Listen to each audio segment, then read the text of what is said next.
ఓం శ్రీ మాత్రే నమః. ఛానల్లోకి స్వాగతం అండి. ఈ వీడియోలో మనం వృషభ రాశి వారి గురించి మాట్లాడుకోబోతున్నాం. ప్రస్తుతం ఉన్నటువంటి గ్రహస్థితిని అనుసరించి ఫిబ్రవరి 28 అమావాస్యలోపు వృషభ రాశి వారికి ఒక పెద్ద సమస్య రాబోతోంది. ఈ గండం గడిస్తే అదృష్టమే అదృష్టం. అంతేకాదు మీ జీవితంలో పెద్ద మార్పులు కూడా జరుగుతాయి. అయితే వృషభ రాశి వారికి అమావాస్యలోపు రాబోతున్న సమస్య ఏంటి, దాని నుంచి ఎలా బయటపడాలి, అలాగే ఆ గండం గడిస్తే ఎటువంటి అదృష్టం వరిస్తుంది, జీవితంలో ఎటువంటి మార్పులు జరుగుతాయి అనే అంశాలతో పాటుగా ఈ సమయంలో మీరు చేసుకోవలసిన దేవతారాధన అలాగే పాటించవలసిన పరిహారాల గురించి ఈ వీడియోలో మనం వివరంగా తెలుసుకుందాం. కానీ అంతకంటే ముందుగా మీరు కనుక మన ఛానల్ ఇప్పటి వరకు సబ్స్క్రైబ్ చేసుకోకపోతే సబ్స్క్రైబ్ చేసుకొని పక్కనే వచ్చిన బెల్ ఐకాన్ నొక్కి ఆల్ సెలెక్ట్ చేసుకుంటే మేము ఇలాంటి వీడియోస్ అప్లోడ్ చేయగానే ముందుగా మీకు నోటిఫికేషన్ వస్తుంది. అలాగే వీడియోని ఎక్కడా కూడా స్కిప్ చేయకుండా చివరి వరకు చూస్తేనే మేమేం చెప్తున్నామో మీకు పూర్తిగా అర్థమవుతుంది. ఇక వివరాల్లోకి వెళ్ళిపోతే ముందుగా ఈ రాశి వారి వ్యక్తిత్వం గురించి చూసుకున్నట్లయితే ఈ రాశివారు దయాగుణము దానగుణము అధికంగా కలిగి ఉంటారు. ఎదుటివారు కష్టాల్లో ఉంటే ఖచ్చితంగా సహాయం చేయాలి అనుకునే మనస్తత్వాన్ని కలిగి ఉంటారు. అలాగే ఈ రాశి వారికి ఏదైనా పనిని అప్పచెప్తే దాన్ని పూర్తి చేసేంత వరకు నిద్రపోని మనస్తత్వాన్ని కలిగి ఉంటారు. ఒక పనిని ఎలా పూర్తి చేయాలి అనే ప్రణాళికను రచించుకొని దాని అనుగుణంగా పనిని పూర్తి చేస్తారు. పెద్దల పట్ల గౌరవ మర్యాదలు కలిగి ఉంటారు. అలాగే మీరు అనుకున్న ఆలోచనను అమలు చేయడం వల్ల జీవితంలో ఉన్నత స్థానాన్ని చేరుకుంటారు. అలాగే మీరు ఉన్నతంగా ఉండడానికి కూడా మీ కుటుంబ సభ్యులు కారణమవుతారు. ఈ రాశివారు ఎటువంటి స్వార్థం లేకుండా ఎదుట వ్యక్తులకి సహాయపడతారు. ప్రస్తుతం ఉన్నటువంటి గ్రహస్థితిని అనుసరించి ఈ రాశి స్త్రీ పురుషులకి అనుకూలంగా ఉందనే చెప్పాలి. వ్యక్తిగత జాతకంలో గ్రహాలు నీచపడి ఉంటే తప్పితే అన్ని అంశాలలో కూడా అనుకూలమైన ఫలితాలు పొందబోతున్నారు. అయితే ఈ సమయంలో మీరు కష్టాలు సుఖాలు అన్నీ కూడా మిశ్రమంగా పొందుతారు. ఈ సమయంలో మీరు మొండి బకాయిలు వసూలు చేసుకోగలుగుతారు. అంటే గతంలో మీరు ఎవరికైనా డబ్బులు అప్పు ఇచ్చి తిరిగి రాని పరిస్థితులు ఉంటే కనుక ఈ సమయంలో ఆ బాకీలు వసూలయ్యే అవకాశం ఉంటుంది. గతంలో తాకట్టు పెట్టిన బంగారాన్ని కూడా ఈ సమయంలో విడిపించుకోవచ్చు. నూతన వస్త్రాలు వస్తు వాహనాలు బంగారం కొనుగోలు చేస్తారు. దేవాలయ సందర్శనం చేస్తారు. కాలం మీకు చాలా అనుకూలంగా ఉంటుంది. సంతోషంగా కాలం గడుస్తుంది. తీర్థయాత్రలు కూడా చేస్తారు. ఇంట్లో శుభకార్యాలు నిర్వహిస్తారు. మనసులో ఏదో తెలియని అలజడి ఉంటుంది. అది వృత్తి ఉద్యోగ వ్యాపార లేదా కుటుంబానికి సంబంధించిన ఏ అంశమైనా సరే ఒక చిన్నపాటి కలత అనేది ఉంటుంది.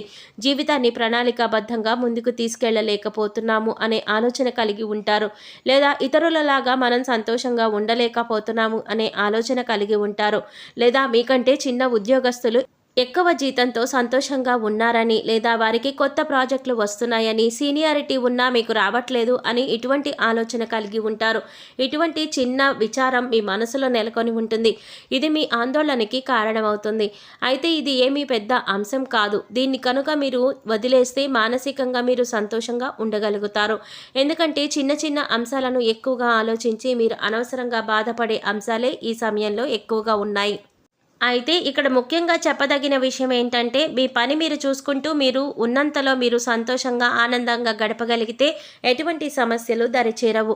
కుటుంబంతో ఆహ్లాదంగా కాలాన్ని గడపడానికి ప్రయత్నించండి. ఎప్పుడూ కూడా మిమ్మల్ని ఇతరులతో పోల్చుకోవద్దు. ఇలా ఇతరులతో కంపేర్ చేసుకోవడం వల్ల మీలో ఉత్సాహం ఆత్మవిశ్వాసం అన్నీ కోల్పోయే అవకాశం ఉంటుంది. కాబట్టి ఎదుటివారికి సంబంధించిన అంశాలను మీతో పోల్చుకోకండి. ఈ సమయంలో మీ ఉద్యోగానికి సంబంధించిన అంశాలలో ఏవైనా సమస్య ఉంటే అవన్నీ తగ్గుముఖం పడతాయి. మీ సహ ఉద్యోగుల సహాయ సహకారాలు మీకు పూర్తి స్థాయిలో లభిస్తాయి. గతంలో మీ పై అధికారులతో కానీ సహ ఉద్యోగులతో కానీ ఏమైనా సమస్యలు ఉంటే అవన్నీ తొలగిపోతాయి. కుటుంబంలో ఏవైనా సమస్య ఉన్నా అవన్నీ తొలగిపోతాయి. చిన్న చిన్న అనారోగ్య సమస్యలు కూడా తగ్గుముఖం పట్టే అవకాశం ఉంటుంది. ఈ సమయంలో మిశ్రమంగా ఉంటుంది. ప్రతికూల పరిస్థితులు ఉండవు. అలా అని అనుకూలంగా కూడా ఉండదు. సామాన్యంగా రోజులు గడిచిపోతాయి. అన్ని రంగాలలో పనిచేసే వారికి వృత్తి ఉద్యోగ వ్యాపారాలలో సానుకూలంగా ముందుకు వెళ్ళిపోతారు. ఉద్యోగ రంగంలో వారికి వ్యాపార రంగంలో వారికి అనుకూలంగా ఉంటుంది. మీడియాలో పనిచేసే వారికి మంచి అవకాశాలు కలిసి వస్తాయి. ఆర్థికంగా అనుకూల ఫలితాలు పొందుతారు. మీరు చేసే ఏ నూతన ప్రయత్నమైనా అంటే మొదలుపెట్టే ఏ పనైనా సరే మంచి ఫలితాలను అందిస్తుంది. దిగ్విజయంగా ఆ పనులు పూర్తి చేస్తారు. విదేశాల నుంచి శుభవార్తలు అందుకుంటారు. నిరుద్యోగస్తులకు నూతన ఉద్యోగ అవకాశాలు వస్తాయి. సమాజంలో ఉన్నత స్థాయి వ్యక్తులతో పరిచయం ఏర్పడుతుంది. మీరు చెప్పాలనుకున్న విషయాన్ని ఎదుట వ్యక్తులతో క్లియర్ క్లియర్గా చెప్పగలుగుతారు. వారికి అర్థమయ్యేలా వివరించి మీకు నచ్చిన విధంగా వారిని మార్చుకుంటారు. ఆస్తి తగాదాలు, గొడవలు ఉన్నట్లయితే అవన్నీ కూడా తొలగిపోతాయి. అయితే ఈ సమయంలో మీరు ఎదుర్కోబోతున్న అతిపెద్ద సమస్య ఏంటి అంటే మీ మాట తీరు అనేది చాలా జాగ్రత్తగా ఉండాలి. ఎందుకంటే మీ మాట తీరు వల్ల మీ బంధువుల్లో కానీ, ఇరుగు పొరుగు వారితో కానీ, లేదా స్నేహితులతో కానీ మాట పట్టింపులు వచ్చే అవకాశాలు ఎక్కువగా ఉంది. కాబట్టి మీరు మాట్లాడే ప్రతి మాట కూడా ఆచితూచి మాట్లాడాలి. ఎదుటి వ్యక్తులతో మాట్లాడేటప్పుడు మీ మాట తీరు మార్చుకోకపోతే కనుక ఇది ఒక పెద్ద సమస్యగా మారుతుంది.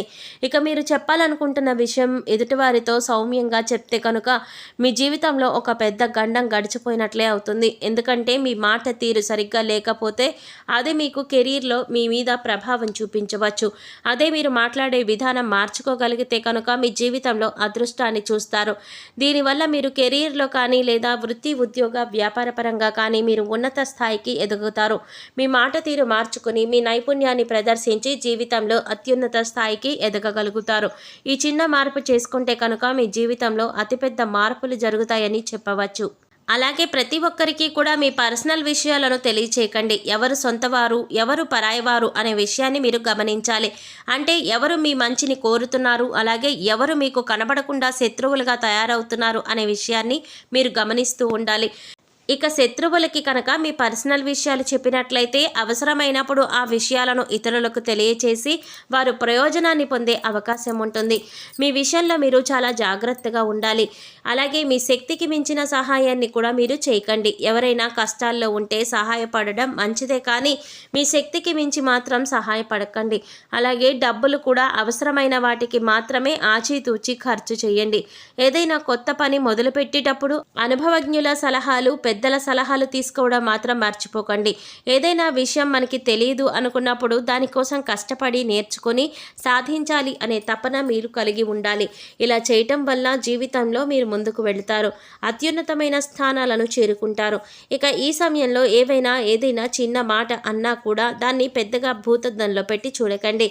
కేవలం మీరు ప్రత్యేకించి మనసుకు తీసుకొని బాధపడి కోరి సమస్యలు తెచ్చుకోవడమే తప్ప ఎటువంటి సమస్య ఈ సమయంలో వచ్చే అవకాశం లేదు. ఇక ఈ సమయంలో మీరు చేసుకోవలసిన దేవతారాధన, పాటించవలసిన పరిహారాల గురించి చూసుకున్నట్లయితే గురువారం రోజున గురు చరిత్రను పారాయణ చేయటం మంచిది. సిద్ధమంగళ స్తోత్రాన్ని చదవడానికి కానీ లేదా వినడానికి కానీ ప్రయత్నించండి. అలాగే దక్షిణామూర్తి వారి ఆరాధన కూడా చేయటం మంచిది. గుడికి వెళ్ళేటప్పుడు నవగ్రహాలకు 11 ప్రదక్షిణలు చేయండి. ఇలా చేయటం వల్ల మీలో ఉండే నిరుత్సాహం తగ్గుతుంది.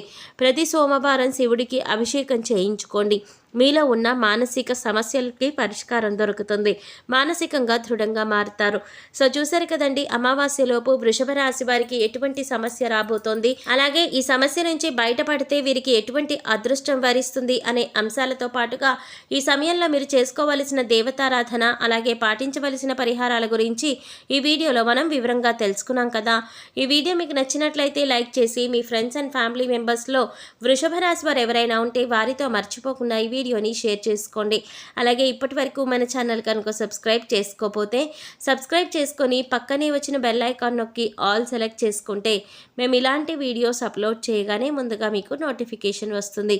మరో చక్కటి వీడియోతో మళ్ళీ కలుద్దామండి. ఓం శ్రీ మాత్రే నమః.